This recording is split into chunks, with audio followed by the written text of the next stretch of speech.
এত বেলা হয়ে গেল, এখন এদের আসার নাম নেই। দিনের দিনেই আসতে হবে। কেন একদিন আগে আসতে নেই? ও দিদা এসে গেছি। ওই তো এসছে। এসো বাবা এসো। বাবা ছেলে মেয়েগুলো কিরুগা হয়ে গেছে। ওসব ছাড়ো, তুমি আগে বলো বাবাকে নিমন্ত্রণ করেছো, আমাকে কেন করোনি? আজ তো জামাই ষষ্ঠী, জামাই ষষ্ঠীতে জামাইকে নিমন্ত্রণ করবো না? আর তুমি তো আমার দাদু ভাই, তোমাকে আবার নিমন্ত্রণ করতে হবে? তাহলে নাতি ষষ্ঠীর সময় শুধু আমাকে নিমন্ত্রণ করবে তো? হাসছো কেন? তোমার সব রান্না হয়ে গেছে? খেতে দাও, আমার খুব খিদে হয়েছে। হয়ে গেছে তো, এই তো মাংসটা না বানাও, এবার একটু গরম মশলা ছড়ালেই হয়ে যাবে। আয় তোরা জামা কাপড় ছেড়ে চান করে না, ভাত বাড়ছি। এই নিন মা, দই আর মিষ্টিটা রাখুন। আশা থেকেই দিদার সাথে ঝগড়া করে যাচ্ছিস। আগে ভালো করে প্রণাম কর দেখি দাদু দিদাকে।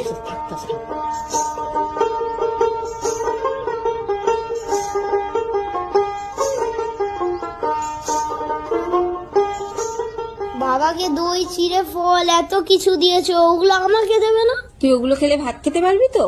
অনেক রকমের রান্না করেছি কিন্তু দিদা। আমি সব খেতে পারবো, আমাকেও দাও।